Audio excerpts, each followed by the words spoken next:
Boa tarde a todos que acompanham o Núcleo Espírita Ismael Gomes Braga em mais essa live. Nessa tarde de domingo, está um tanto quanto frio aqui em Pernambuco e nós ficamos muito felizes de tê-los aqui conosco, de receber a cada um. Hoje nós vamos ter como convidado um querido amigo, Geraldo Campetti, e ele já está por aqui na área. Vamos convidá-lo para participar.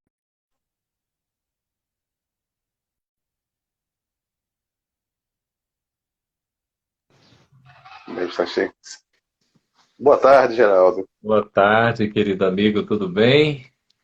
Tudo tranquilo. Satisfação imensa tê-lo conosco, viu? Da paz, muita luz também. Uma gratidão, viu? O convite, agradeço. Deixa eu ver se a gente melhora a iluminação. Não, tá Assim fica. bom, tá muito boa. Tá bem assim? Tá melhor? Tá ótimo. Você tá me ouvindo bem? Tô te ouvindo bem. Você também? Tá ótimo. O som tá ótimo. Que bom, querido. Então, Obrigado, viu, pelo convite, pela oportunidade. Nós não, estamos juntos aqui.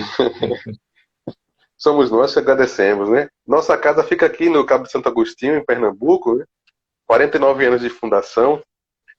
E este mês nós estamos com temas voltados para a família, né? Essa base essencial da nossa sociedade. E o tema que você vai ficar responsável hoje é uma maravilha, viu? É o que dá sustentação da coisa. Verdade. Bem apropriado, Então, oportuno, necessário, né, da gente conversar. necessário. Exato.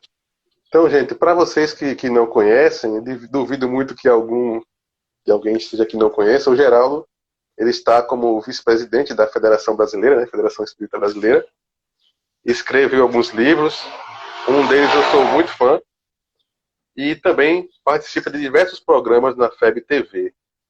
E nós descobrimos recentemente um outro talento muito especial dele, que é o de cantar, né? Estamos Pelos vistos, aprendendo, isso né, aí. querido? Então, meu amigo, nós vamos fazer a nossa leitura inicial, né? Do livro Agenda Cristã, do André Luiz, através do nosso Chico Xavier. É a lição número 5, Medicamentos Evangélicos. E André Luiz é sempre cirúrgico, não é? Ele começa dizendo: ajude sempre, não tema, jamais desespere. Aprenda incessantemente. Pense muito, medite mais. Fale pouco, retifique amando. Trabalhe feliz. Dirija equilibrado. Ô, André Luiz. Obedeça contente. Não se queixe. Siga adiante. Repare além. Veja longe. Discuta serenamente. Faça luz. Semeie paz. Espalhe bênçãos. Lute elevando. Seja alegre. Viva desassombrado. Demonstre coragem. Revele calma. Respeite tudo. Ore confiante. Vigie benevolente. Caminhe melhorando. Sirva hoje. Espere.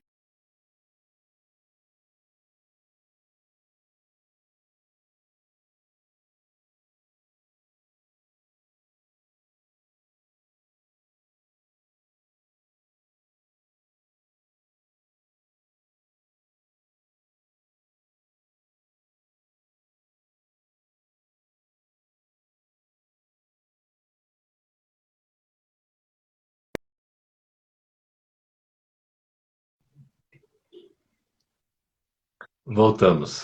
Voltamos. A última São frase, só pequenas. que perdeu, querido. A última frase. Caminhe melhorando. Sirva hoje. E espere o amanhã. Isso.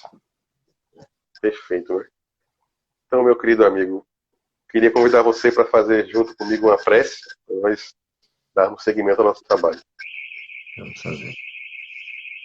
Querido Jesus, mestre amado de todas as horas, te agradecemos profundamente mais essa oportunidade de estarmos aqui e trabalharmos no bem, para o bem, através da luz dessa doutrina maravilhosa que é o Espiritismo. Rogamos o teu amparo teu apoio e a tua proteção para o nosso irmão que fará uso da palavra hoje, para que suas palavras sirvam de consolo e inspiração para todos que vão nos ouvir. Que assim seja. Que assim seja. Muito bem. Geraldo, a palavra é sua, viu? Muito obrigado, querido, uma vez mais, viu? A gratidão pelo convite, a oportunidade de estarmos juntos. Obrigado pela presença aí dos amigos que estão chegando, que vão participar conosco, né? Podem escrever os seus comentários, né? A participação, sugestões, eventualmente uma pergunta e outra. O nosso irmão leu, foi uma mensagem desse livro lindo, né? Estou com o livro aqui de bolso ali, ele também, que gostoso, né? E o bom desse livro, né, querida, é que a letra é confortável para a É, leitura, né? é miudinho, mas grande, né? Exatamente, a editora tomou esse cuidado, né? Medicamentos evangélicos. Bom, amigos, o nosso tema de hoje está inserido no Evangelho de Lucas, lá no capítulo 19, nos versículos de 1 a 10, que vai narrar uma passagem que é muito conhecida nossa. Às vezes a gente não sabe a referência, né? Mas é Lucas 19, 1 a 10. E é tão interessante porque essa passagem é aquela referência ao Zaqueu, aquele personagem do Evangelho, que no meu entendimento, sabe, é um dos três grandes personagens do Evangelho que mais chama a atenção, né? É verdade. Maria Madalena, ou Maria de Magdala é a primeira, inclusive Emmanuel, né, também nos ensina isso, que é o maior exemplo de transformação. Aí nós temos Saulo, né, em Paulo de Tarso, e temos Zaqueu, né? É engraçado que já a questão de praticamente, deve fazer umas 2 décadas, já escrevi um texto exatamente sobre isso, que os três personagens que mais me chamavam a atenção no Evangelho eram Maria Madalena, né, Paulo de Tarso e Zaqueu.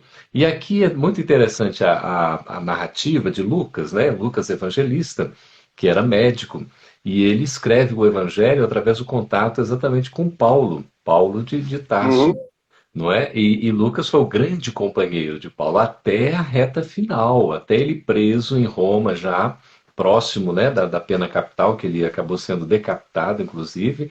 E Lucas, até o último instante, inclusive ajudando, né, na redação das cartas, das epístolas, né, aquela epístola a Timóteo que ele faz ali já no finalzinho, uma coisa impressionante. E Lucas, segundo a revelação que Emmanuel nos traz, né, de uma maneira tão assim evidente, é que alcunhou-nos como cristãos. Aqueles seguidores, né, do caminho, aquelas pessoas do caminho que eram chamados homens do caminho até então, aí Lucas dá essa terminologia mais adequada, esse vocábulo cristãos, que seriam os seguidores do Cristo, então, não é? E a gente vê toda a trajetória nos verdadeiros atos de apóstolos, narrado ali em Paulo e Estevão, como a gente pode perceber no quinto volume da coleção O Evangelho por Emmanuel, Emmanuel. né? Tem ali os Atos dos Apóstolos. Foi tão interessante que a confecção desta coleção nesse quinto volume, né, a equipe de trabalho coordenada pelo Saulo, a gente estava lá trabalhando juntos, pegou, por exemplo, o trecho do Atos dos Apóstolos, que foi também escrito por Lucas, e trouxe trecho em paralelo do Paulo Estevão. Então, às vezes, você tem 3 linhas, né, no Evangelho, nos Atos dos Apóstolos, e você tem praticamente 3 páginas, né, em Paulo Estevão. É uma coisa impressionante a capacidade narrativa de Emmanuel entrar em detalhes, Verdade. né, trazendo uma riqueza muito grande para a gente poder entender. E Lucas teve essa contribuição muito valiosa, escreveu o Evangelho, que seria, inclusive, escrito por Paulo. Paulo é quem escreveria esse evangelho. Só que ele encomendou a Lucas, porque ele sabia que não seria possível, diante, né, das próprias circunstâncias, dos trabalhos, da situação que estava vivendo, né? Então ele encomenda a Lucas escrever este evangelho. E até Lucas diz assim: mas Paulo, a gente precisa registrar esses grandes feitos, não é? Aí Paulo faz a indicação maravilhosa, né, aqui interpretando com as nossas palavras. O mais importante, né, não somos nós, mas o importante é a obra, é o Cristo. Então escreva sim, mas narrando Cristo em nós. Nós não somos o mais importante. E aí então Lucas também escreve Atos dos Apóstolos, consultando, né, o próprio Paulo, né, nessa travessia, e Maria, mãe de Jesus. Tanto é Maria, mãe de que, Jesus. não é, o Evangelho de Lucas tem umas coisas tão bonitas que só aparece nele, essa parte da infância de Jesus, né? Exatamente a informação da mãe, com quem Lucas teve contato, né? Isso. Maria, e simbolicamente a mãezinha de todos nós, né? Então a gente vê aqui, querido e queridos amigos que estão nos acompanhando, sejam todos bem-vindos. Vamos fazendo fileira aí neste domingo à tarde tão agradável, não é? No capítulo 19, logo ali nos versículos de 1 a 10, diz assim: E tendo Jesus entrada em Jericó, não é? Lá, ia passando. Veja, aqui sempre Jesus ele estava fazendo alguma coisa. Jesus nunca estava parado. Né? É Mesmo que ele estivesse impressionante, né? é impressionante, sempre em atividade. Mesmo que estivesse isolado, sozinho, entre aspas, no monte, né, junto ao horto, aquela coisa toda, ele estava em ação, em oração, em prece e comunhão com Deus, não é isso? Então, tendo Jesus entrado em Jericó, ia passando. E eis que havia ali um homem chamado Zaqueu. A narrativa é muito gostosa, né? Porque você vê, Lucas escreve muito bem, aqui um grego polido, né? Então, uma facilidade da gente poder entender e também uma objetividade. Então, ele fala: esse homem era chamado Zaqueu, e era este um chefe dos publicanos, e era rico. Então, veja bem, ali estava um homem, que era Zaqueu, ele era chefe dos publicanos, então a gente já vê, era um publicano, era inclusive cobrador de impostos, não é isso? Não eram muito bem vistos, não, pela população, né? Quem é que gosta de ser cobrado, né? Até hoje eu me incomodo quando alguém me cobra alguma coisa, né? É verdade. A gente se sente meio incomodado, né? Parece que não está dando conta de fazer as coisas. Você fica lembrando, fica cobrando, não é muito agradável, não. Mas eles cobravam os impostos, então, que eram da época lá, segundo a legislação. E ele era rico. Veja, então, ele era, né, um publicano, um cobrador de impostos, e era rico. E procurava ver quem era Jesus. Olha a curiosidade, Zaqueu queria, né, ver Jesus. E não podia por causa da multidão. Tinha muita gente sempre ao redor de Jesus. Jesus ia para lá e para cá e sempre a multidão o seguindo, né? Além dos mais próximos, dos apóstolos, discípulos, né? Tinha bastante gente seguindo. Olha, a Bela está perguntando, o Qual versículo é o é logo, versículo, né? logo no início, vê o capítulo 19 de Lucas, nós estamos agora no versículo 2, tá certo? Que ele diz assim, então, capítulo 19, versículo 2: E eis que havia ali um homem chamado Zaqueu, e era este um chefe dos publicanos, e era rico. Então, aí no versículo 3: E procurava ver quem era Jesus. A curiosidade dele, ele tinha algo além da curiosidade. É impressionante. E não podia por causa da multidão. Tinha muita gente ali seguindo Jesus. Imagina aquele périplo todo. E Zaqueu não dava conta por causa da multidão. E também porque ele era de pequena estatura. Era baixinho, né, Ele Zaqueu? era baixinho, né? Então pequeno assim no sentido do tamanho, né? Da estatura, da altura. E ele aí que ele não ia conseguir ver, então, Jesus diante da multidão, imagina. E correndo adiante, veja como tudo é figurado, tá entendendo? Ele corre adiante, ele não fica andando devagar, ele vai correndo e adiante, à frente. Ele não está correndo para trás, ele está correndo para frente, né? Então essa simbologia aqui para nós também vai demonstrando o interesse, porque ele procurava ver quem era Jesus, ele queria estar junto de Jesus, não é? Ele subiu a um sicômoro, sabe o que é um sicômoro? Uma Uma, árvore, né? uma árvore grande, imagina. E aí então ele acaba subindo nessa árvore, né, para ver Jesus. Ele queria ver Jesus de todo jeito. Tinha uma árvore ali no, né, como se fosse uma espécie de calçada, alguma coisa assim. Ele vai e sobe ali na árvore para ficar mais alto, então poder ver Jesus, né? Porque havia de passar por ali. Então, naquela pista ali, naquela rua, enfim, naquele caminho, Jesus iria passar. Ele subiu numa árvore, e ficou esperando. Falou: olha, que Jesus passar, eu vou ver Jesus, né? E quando Jesus chegou àquele lugar, olha que interessante, ele correu para frente, subiu, olha também a figuração da subida, a ascensão, a leitura que a gente pode fazer. Ele se esforça para ascender, ele sobe a uma árvore, ele fica mais elevado, inclusive para ter condições de enxergar Jesus. E quando então Jesus chegou àquele lugar, porque Jesus está sempre no lugar certo, na hora certa da nossa necessidade. Correto. Se nós estivermos preparados em condições, nós encontraremos Jesus. Então, Zaqueu estava. E ele buscou, procurou, correu, adiante, subiu à altura de uma árvore e viu Jesus quando Jesus ali chegou, porque é necessário que Jesus se apresente a nós. Jesus vai nos reconhecer quando nós estivermos preparados. Então a gente tem que fazer toda a nossa parte. E o que acontece ali? Olhando para cima, quando Jesus chega àquele lugar de onde estava a árvore, ele olha para cima, em direção à Nossa. árvore.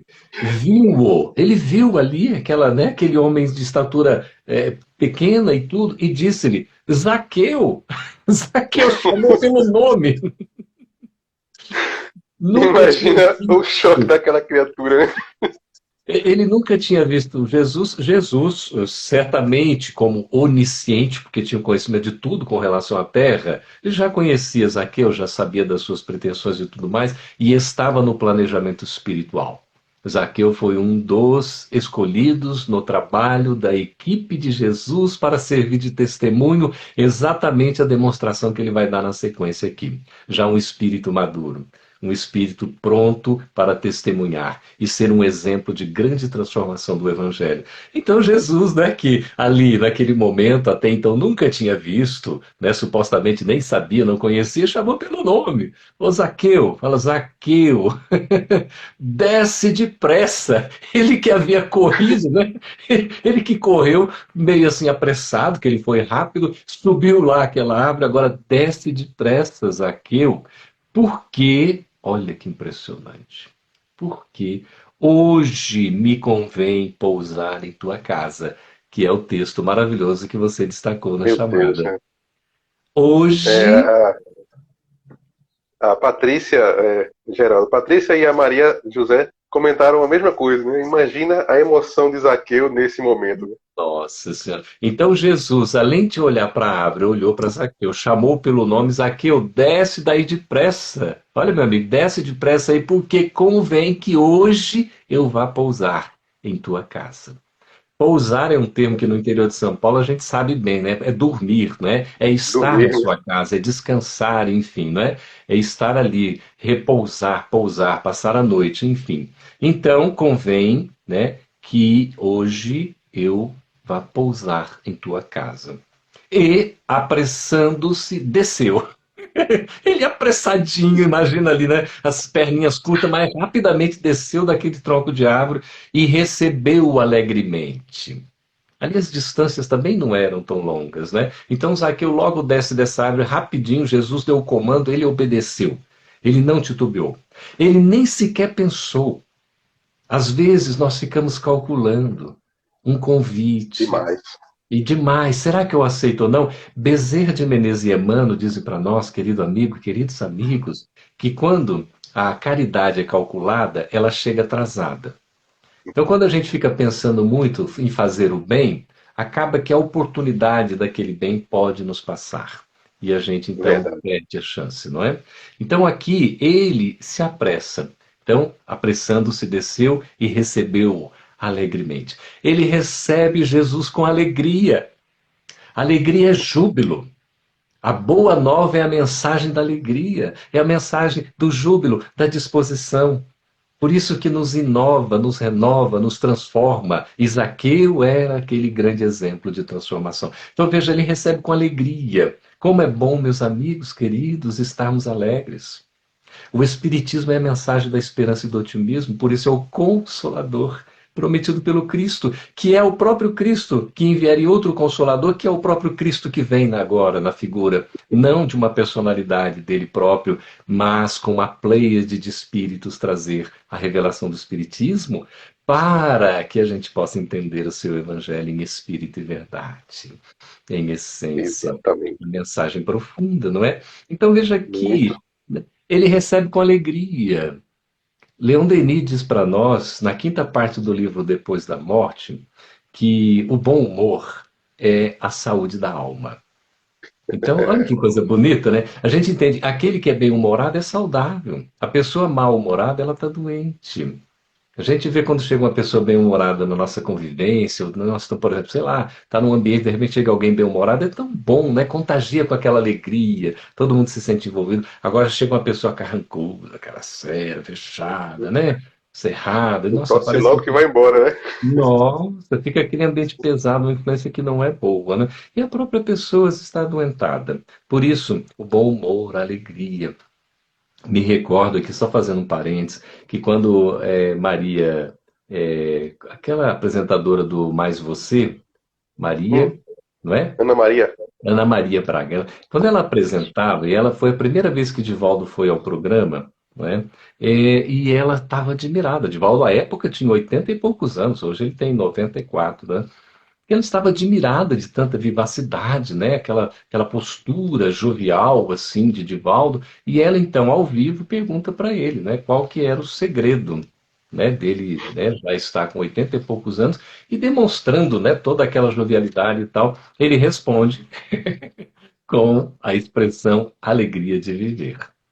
Então, alegria de viver, que inclusive é um título, né, de Joana de Ângeles, como é importante a gente ter essa alegria de viver. É muito bom, o sorriso, desde, né, a gente tem Smiles, né, da genialidade do cinema mudo, de, como é que é o nome Chaplin. dele? Chaplin, né, Charles Chaplin. Chaplin trazendo para nós, como é gostoso, né? Então é importante a gente estar sorrindo, estar alegre, porque a alegria, este júbilo, que é uma alegria interior, nos abre, nos permite estar em condições de recepcionar. E é por isso que Zaqueu estava alegre, ele estava entusiasmado, porque ele deixava Deus se manifestar na sua intimidade para receber a visita tão bem-vinda de Jesus em seu lar, não é? E nós temos aqui, então, olha só, recebeu alegremente. E vendo todos isto, murmuravam, dizendo que entrara para ser hóspede de um homem pecador. Aí já é a avaliação do outro, a avaliação do povo, a avaliação das pessoas. Gente, como é interessante, né? Às vezes as pessoas não têm muito o que fazer, muito o que dizer, vai falar coisa errada, vai falar mal. Não, não. Aquela impressão que tem, o que é que eu estou pensando a respeito, né? Aí você vai e emite uma opinião e tudo, né? Hoje eu estava assistindo a um filme, mas maravilhoso, chame-se Todos Somos Iguais. Está na Já foi recomendado, Netflix. viu? Pois é, Já me já foi foi recomendado por recomendado. algumas pessoas. Isso. Eu recebi essa recomendação pelo Instagram e fui assistir de fato, um filme maravilhoso.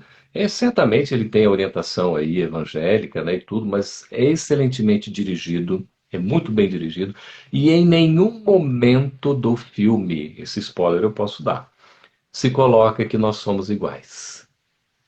Mas no discurso principal do filme se diz que nós somos únicos, diferentes. E a mensagem Maravilha. toda do filme vai se permeando para chegar à conclusão de que nós somos iguais aos olhos de Deus. Perante E é Deus. exatamente o que o livro dos Espíritos coloca, que para Deus nós somos iguais, aos olhos de Deus todos somos iguais. Só que como Deus é original, é o criador incriado, ele só cria também originais. Só cria inteiros e indivíduos. Portanto, cada um de nós é um original. E nós estamos hoje na melhor versão de nós mesmos. Quando a gente concluir o nosso Sim, bate-papo aqui, com a presença de Jesus e de Zaqueu, de todos nós, estaremos ainda numa versão mais aperfeiçoada. É assim que a gente vai caminhando a cada dia, não é? Então veja que exatamente. interessante. Esse filme é tocante, vale a pena assistir. Assim, eu não entendo nada de direção, aprendi um pouco com o meu mano Carlos Campetti. É tão interessante que a gente observa os detalhes. Há uma cena em que a pessoa estava, assim, foi sair para fazer compras e ela estava doente, ela estava com câncer, foi diagnosticada, né? Mas vivendo a vida, superando, se esforçando, e era uma pessoa do bem. Fazia caridade, assistência, inclusive no local, àqueles desalojados, né? Uma pessoa de amor em ação, caridosa mesmo. E ela acaba salvando o seu casamento até por conta dessa ação diante, né, do esposo e tudo mais que ele se envolve. Vocês vão ver no filme que eu estou dando umas dicas porque é imperdível. E tem uma cena em que ela está, então, vai sair, o marido até queria ir junto, ela falou, não, senão, né, vai ser diferente, eu quero retomar a normalidade da vida. Então ela vai sozinha, tá fazendo compra, estava andando numa rua, né, na calçada, de repente uma pessoa chega, olha aqui, ai que lá, como é que vai, se cumprimenta e tudo, e de repente diz, olha, eu sinto muito, E ela já estranha, né? Mas você sente muito por quê? Oh, pois é, porque você está em fase terminal da sua vida. Rapaz, quando ela ouve assim, eu não estava sabendo disso. A própria pessoa não estava sabendo disso. Então ela toma aquilo, aquela fala inassertiva, inadequada, inoportuna, é absolutamente desnecessária. Porque se a gente quer consolar alguém, nós vamos consolar abraçando, amando. Não é dizendo algo negativo. Ó, desculpa, você está horrível, mas eu estou aqui para te ajudar. Você já tornou a pessoa mais Já horrível ainda. acabou, Ela né? não é horrível. O que está horrível é a sua visão. A gente precisa abrir os olhos para enxergar o que é bom. Então você quer, às vezes, ajudar e fala uma bobagem.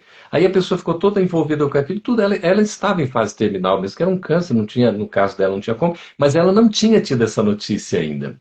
E ela estava vivendo aqueles últimos momentos, embora não soubesse, da melhor forma. Agora, para que às vezes você dá um impacto negativo na pessoa? Por isso é que as pessoas ficaram criticando. É um malfeitor, é uma pessoa de má vida, é um cobrador de impostos, é um cara rico ali que de repente né, tá levando no caixa dois, sabe como é que é? Aí você começa a fazer as interpretações. Oh, meu Deus, é o cuidado. E aí, então, depois tem uma outra cena que aí eu preciso colocar a consolação, em que o que muda a vida dela é um desses desalojados que ela vai assistir, não é? E isso vira um best-seller, que é um livro que está sendo escrito, por isso que o livro é muito bem dirigido e tudo, vai mostrando isso tudo. E eles viajaram aí boa parte né, de vários estados americanos e arrecadaram milhões e milhões para poder auxiliar né, os necessitados, enfim. Mas tem uma cena em que ela, desolada com essa situação, ela vai e procura essa pessoa de rua, né? E chega onde ele estava e tudo, aí um sofá tudo estragado, sabe, assim, no canto e tudo, e ele lá, ela leva cobertor para ele, porque a noite seria fria. A caridade de enxergar o outro na sua necessidade, levando cobertor, né? Quantas coisas pequenas a gente pode fazer. E aí, de repente, ela entrega o cobertor, dois cobertores para ele. Ele recebe no colo os cobertores, ela senta ao lado dele e ele abre um pouquinho o cobertor e coloca nela um cobertor. Nela. Primeiro nela e depois abre em si. O beneficiado se tornando o benfeitor. E Benfeitor. ela então se sente ali tão aconchegada, tão acolhida, e tão necessitada desse aconchego, que estava sentada ao lado dele, se aproxima dele. Sabe quando fica assim conectado, juntado, juntinho, querendo a presença consoladora? Eu imaginei essa cena, vai ter algum diálogo, alguma coisa. Não teve uma palavra. Uma cena de mais de 30 segundos, nenhuma palavra. Foi a E mais diz tudo, né? eloquente de todas. Não precisa, esse silêncio de estudo. E aí ela fica olhando, vai se aproximando, ele sentindo assim, fazendo a leitura do que estava acontecendo, porque uma pessoa altamente preparada, esse necessitado, entre aspas, que viria da lição, e de repente a cena encerra com ele, as lágrimas rolando pela face. Tão significativo, né? Agora eu fiquei doido pra ver, viu? Ah, então fica aí o spoiler, agora sim, para estimular. E aqui nós temos então aqueles que estavam, né? E vendo todos isto, murmuravam dizendo que entrara para ser hóspede de um homem pecador. E levantando-se Zaqueu, disse ao Senhor, levantando-se Zaqueu, levanta-se Zaqueu. Ali, figurado, era um homem de baixa estatura, que não é essa questão, é a elevação moral. Era o levantar-se, é o dizer, Senhor, eu estou aqui pronto, a postos, disponível. Então ele se levanta e ele disse ao Senhor: Senhor, olha a transformação, só pela presença do Cristo em sua residência. Eis que eu dou aos pobres metade dos meus bens. Veja que era um homem rico, não está se falando de pouca coisa, não. Só a presença do Cristo já despertou nesse espírito que já era preparado, moralmente preparado. Ele era um homem, dentro do que fazia, é relativamente justo, que a consciência dele logo no próximo aqui vai dizer alguma coisa, e ele se coloca, eu vou doar a metade do que eu tenho. E aí é uma outra coisa que a gente vê no filme também, que eu preciso dizer que já é no discurso, assim, já vai encaminhando para o fechamento tão lindo. Ele vai dizer que a gente aprende que nós só temos aquilo que nós doamos para os outros. A doutrina espírita fala a mesma coisa, Emmanuel. Exato. Exatamente desse jeito. A gente acha que nós temos como posse, como propriedade, aquilo que a gente acumula. Nada disso. Isso não é nosso, é só um empréstimo. Agora, a gente possui o que a gente dá. Porque quando a gente doa alguma coisa, não é o objeto que é doado, é o sentimento que acompanha aquilo. Sentimento. Isso é Ô, nosso. Geraldo, Pois o não. Francisco de Assis já dizia isso, né? Naquele poema conhecido como a Oração de Francisco, né? É dando que se recebe. Exatamente. É isso mesmo. Né? A gente só possui de nós o que nós damos. É a lógica da matemática evangélica que é bem diferente da matemática aqui terrena, né? Que é materialista, é consumista, essa coisa toda.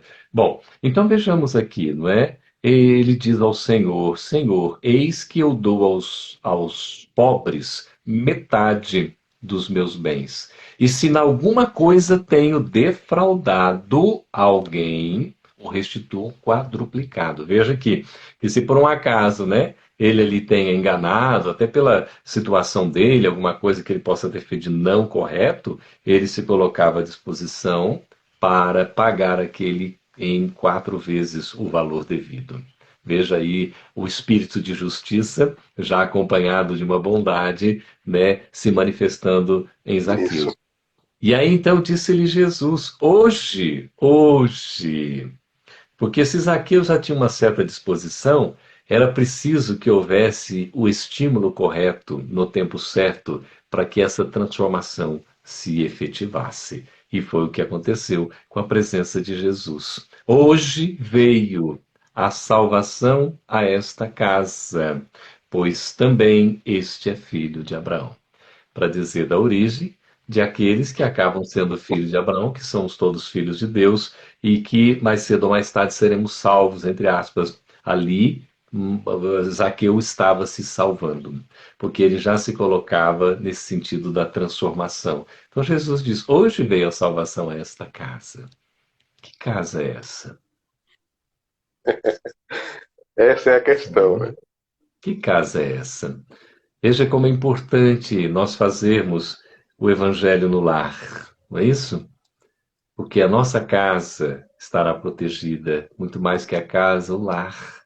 Porque se a casa é o edifício, né, são as paredes, fisicamente falando, o lar é a constituição da família, não é isso? Do acolhimento, da função de ser educadora, de ser aquela que protege, não é isso?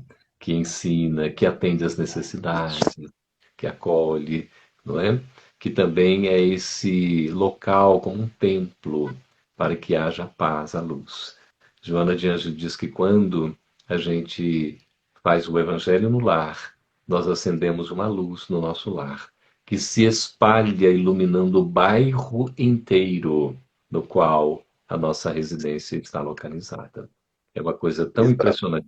Então, não só nós somos beneficiados, como também os nossos vizinhos. E esta visita, não é? Ela começa pelo nosso coração. A primeira casa é o nosso coração.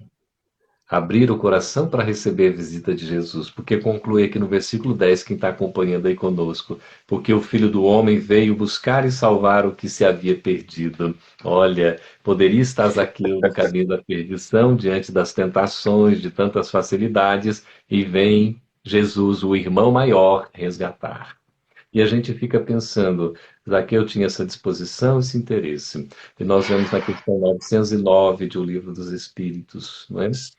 Se nós já podemos domar as nossas más inclinações. Se já Oh, conseguimos superar os nossos vícios, não é isso?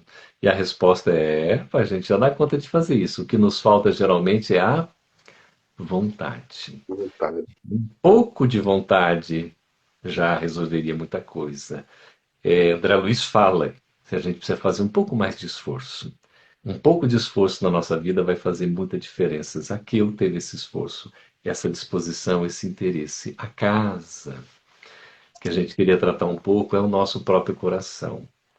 Receber a visita de Jesus no nosso lar, primeiramente, é abrir as portas do nosso coração para essa visita sempre, mas que a gente tem que estar preparado para receber, fazendo tudo para que a chegada de Jesus seja recepcionada com uma festividade espiritual, em que ele vai perceber no discípulo, no adepto, no irmão menor, que todos nós somos aquele aprendiz de boa vontade, que tem interesse em se transformar. Quando nós vemos a nossa casa, o nosso lar, como é bom, como é importante a proteção. Nós sentirmos que temos um porto seguro, uma base, porque a família acaba sendo a base da sociedade. O lar equilibrado é que vai possibilitar também uma sociedade equilibrada. Hoje nós estamos numa configuração em que a gente tem pelo menos 17 tipologias familiares, né? Devido aí às especificações que nós temos, né? Essa Isso. multiplicidade, enfim, de ocorrências, e que é tudo uma bênção, né? Então a gente tem que aproveitar isso de qualquer maneira, mesmo fazendo o evangelho. Ah, Campete, eu estou sozinho. Faça e faça a leitura do evangelho em voz alta, mesmo sozinho, porque você não está sozinho. Nós nunca estamos sozinhos. Ah, por que fazer em voz alta? Os espíritos não ouvem os nossos pensamentos? Aqueles que têm condições, eles conseguem ler os nossos pensamentos. Aqueles que não têm condições vão conseguir ouvir a nossa voz. Então, por isso que é importante a leitura em voz alta. Quando, inclusive, a mente da nossa casa se sentir meio pesado, perturbado, pega o evangelho e sai lendo num recinto, no outro recinto, num cômodo, no outro cômodo. Nossa, parece que está excomungando, parece que está fazendo aquele exorcismo. Não é nada O disso. É exorcismo. que nós estamos levando o evangelho. Porque não é expulsando, é acolhendo. Se por um acaso algum irmão está infeliz e tudo, ele vai ouvir essa palavra, essas vozes dos céus, as vozes dos espíritos, não é? Que é o próprio Evangelho do Cristo. E veja, é tão importante que nós temos uma palavra quando a gente fala de casa. Nós estamos falando do nosso coração, em primeiro lugar. Uhum. Estamos falando do nosso lar, em segundo lugar. Estamos falando do nosso ambiente de convivência, seja profissional no trabalho, seja na convivência na casa espírita, não é hoje com relativa distância, mas com proximidade do sentimento. Estamos distanciados por hora fisicamente, mas não socialmente. Aqui mesmo nós estamos numa relação social, não é? É, Embora estejamos, exato. não é? Estejamos distantes fisicamente. E aí a gente, tudo isso é o lar. É o ecossistema que nós estamos criando. E aí a gente pensa, inclusive, na própria ecologia, não é? Ontem falávamos sobre a necessidade da gente ter essa educação ecológica e o espiritismo. É tempo de despertar. Então, a nossa terra, a Mãe Gaia, é a nossa morada, é o nosso lar. Jesus é governador espiritual da terra e ele preparou com Deus essa terra para que nós pudéssemos habitar e estarmos aqui, mas para um uso adequado, com uma morada, como a gente cuida do nosso coração, do nosso lar, da nossa casa, do nosso ambiente de trabalho, do ambiente social, precisamos cuidar do nosso ecossistema. Então, Isso. receber de maneira adequada, com equilíbrio, com proteção, tendo esta consciência, para que a gente não destrua, mas construa. E veja, ali Zaqueu é um exemplo de transformação grande no Evangelho. Qual é o conceito do verdadeiro espírita que nos apresenta Allan Kardec em O Evangelho segundo o Espiritismo? É aquele que Lembra? faz um esforço, né? Para domar suas más inclinações. Exatamente. Olha só, lá no capítulo 17, item 4, né? Quando fala dos bons espíritas. E é uma questão muito curiosa, porque Kardec estava tratando antes do homem de bem, onde ele diz, né, que o homem de bem é aquele que pratica a lei de justiça, amor e caridade em toda a sua plenitude. Quando a gente lê isso, a gente já começa a entrar em depressão. Meu Deus do céu, estou Dá um distante. desânimo, né? Não, certo, dizendo. Aí ele elenca apenas 19 características do homem de bem. E ao final diz, olha, que não estão todas ainda não. Eu falei, nossa, aí é que se entra mesmo agora. Aí ele, didaticamente, coloca o item 4 como os bons espíritas. E vai italizar, né, deixar em destaque, já quase ao final deste item 4, quando ele vai dizer que o verdadeiro espírita é reconhecido. O verdadeiro espírito não anda se apresentando por aí, ah, eu sou espírita, tá aqui uma faixa, né, na testa. Não, ele é reconhecido. Ser reconhecido vem do outro. O outro nos reconhece. Ele identifica, ele observa, ele atesta. Então não sou eu que vou dizer com discurso, são as minhas ações que vão demonstrar inequivocamente. Então, o verdadeiro espírito é reconhecido pela sua transformação moral. Transformação moral. O que Zaqueu nos deu foi um exemplo de transformação, assim como Maria Madalena, assim como Paulo de Tarso, assim como tantos outros. Todos os apóstolos e discípulos se transformaram, Judas se transformou. E que transformação ao longo das sucessivas encarnações.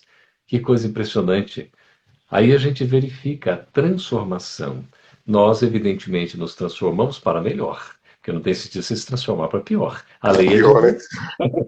Senão, a Não dá boa pra nova. regredir mais, não, né? Exatamente. A boa nova, ela vem nos despertar para a gente acordar, para você buscar sempre avançar. A lei é de evolução. É um princípio fundamental da doutrina espírita, né? Nós estamos sempre evoluindo. Podemos até temporariamente estacionar por um uso do livre-arbítrio que a gente queira, mas a própria natureza vai nos impulsionar, vai de roldão. Por exemplo, agora nós estamos nos finais dos tempos, em que não dá para você ficar mais, eu vou deixar para outra encarnação. Meu amigo, se deixar para outra encarnação, a sua próxima encarnação pode ser não na Terra mais. E dificilmente, no caso, meu caso, eu tenho absoluta certeza, não será num plano superior à Terra. Se eu conseguir ficar na Terra, eu dou graças a Deus. Então a gente tem que tomar cuidado, porque a gente pode dizer, vai ser banido, vai ser exilado, vai ser deportado. Pode usar o nome que você quiser. Mas, na verdade, nós estaremos em sintonia, em afinidade, em correlação com aqueles que nos são simpáticos. Ora, se eu tenho um comportamento, evidentemente, que vai denotar ainda uma ignorância, eu estarei diante de ignorantes. Se eu tenho um comportamento que vai denotar ódio, eu estarei daqueles que odeiam, ainda que exerce o ódio como prática. Se eu ainda tendo e executo, né, o vício da criminalidade, eu estarei diante de criminosos. Ora, isso faz parte da lei de atração, aquele negócio do segredo, aquele livro que fez um sucesso danado e tudo. No fundo, a própria doutrina espírita já fala que desde quando, né, ela existe. A lei de causa e É efeito. verdade. Se você, evidentemente, atrai aquilo, né, que lhe é semelhante, semelhante atrai semelhante, a questão de magnetismo, de afinidade, de sintonia que se estabelece e de corresponsabilidade. Então, não é castigo, não é punição, pelo contrário, é libertação, oportunidade de educação.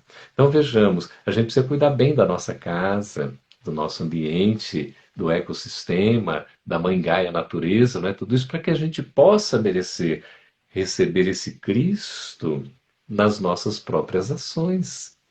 Jesus no Lar, que é esse livro lindo, não é? Que a gente tem aqui em mão. Tão bonito, né? Quando te mostra assim a imagem, você tem que mostrar de ponta cabeça, né? Um negócio estranho. Não sei se Tá ao contrário. o contrário. Aqui a gente tem a primeira capa, a quarta capa, enfim. Jesus no Lar. Aqui, quando a gente vê logo no início, que é o Neio Lúcio, um educador, né? Ele vai traçando aqui sobre a Jesus, como normalmente Jesus é visto, né? Nós temos que tempo aí, querido? Temos mais quantos minutos? Temos mais 5 minutos. Nossa, 7. então, sete. Então, rapidamente aqui, porque ele vai dizer que para a maioria das pessoas, né, Jesus é visto ali ou como um filósofo, como um intelectual, como um profeta, não é?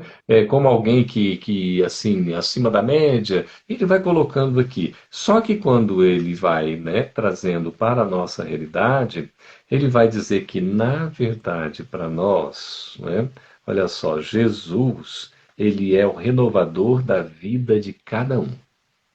Acima de tudo, para nós, Jesus é o renovador da nossa vida. Renovador é o que renova, é o que Mais inova, novo.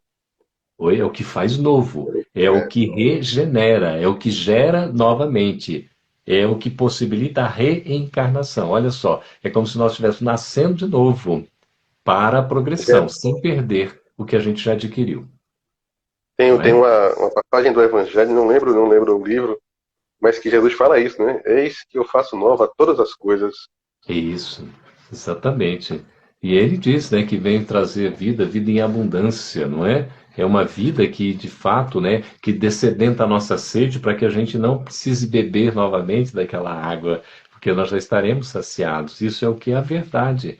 A verdade é o que diz respeito à imortalidade. Por isso, a compreensão da vida seguinte, da vida futura, como Kardec coloca no capítulo 2 do Evangelho segundo o Espiritismo, é fundamental para entender a mensagem do Cristo, senão a gente não entende. Então, vejamos, eu queria trazer aqui para a gente fechando, o nosso tempo vai voando, né, queridos amigos? Queria agradecer já a Boa, atenção boa de todo mesmo. mundo. É, é tão bom quando a gente está falando do Evangelho do Espiritismo, né? Aqui, Irene, Verdade.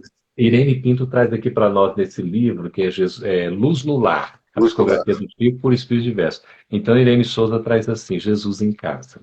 O culto do mestre em casa é novo sol que irradia a música da alegria em santa e bela canção. Que coisa linda, não é?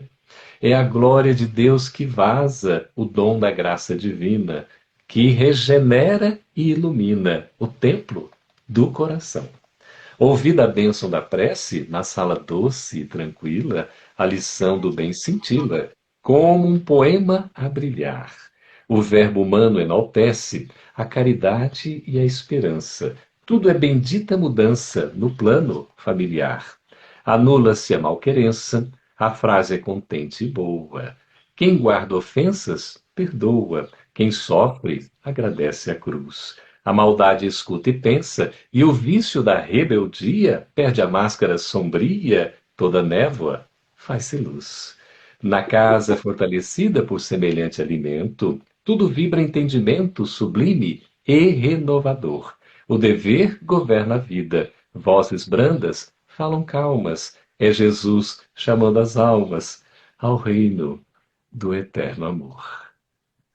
Nossa Senhora. Geraldo, muitíssimo obrigado. Você nos trouxe um conceito, não sei se foi sua intenção, mas que eu guardei muito, do conceito do Evangelho do Lar, o lar como o planeta, né? A nossa casa, o nosso mundo, né? Não apenas dentro da nossa casinha, nas quatro paredes, nosso Isso, lar familiar, isso mas mesmo. estendendo ele ao mundo, E que é a cuidar com tarefa do amor. cristão. Exatamente, cuidar, né, dessa renovação. Nós estamos adentrando o mundo de regeneração. É preciso que o nosso coração esteja com as sementes da regeneração.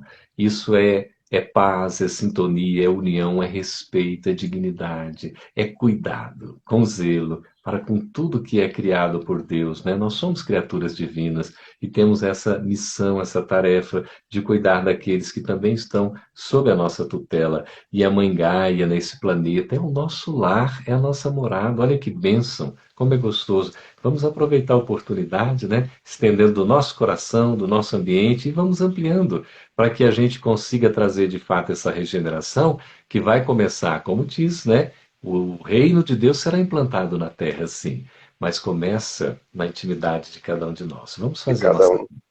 de cada um. Obrigado, querido, pelo convite, Perfeito. pela presença dos amigos todos. E vamos seguir. Nós que agradecemos, estamos muito felizes com a sua presença. É uma alegria realmente forte para cada um de nós. E queremos aproveitar para convidar você. Na semana que vem, continuamos com esse ciclo de palestras sobre a família. A nossa convidada será a Cristiane Alsordi, não sei se eu pronuncio o nome dela correto. E ela vai falar sobre os conflitos familiares. Então, fica já o convite para todos aqui para a próxima semana. Geraldo, mais uma vez, muito obrigado. Que Jesus te abençoe. A nós todos, queridos. Muito obrigado a todos. Tchau, tchau. Até mais, pessoal.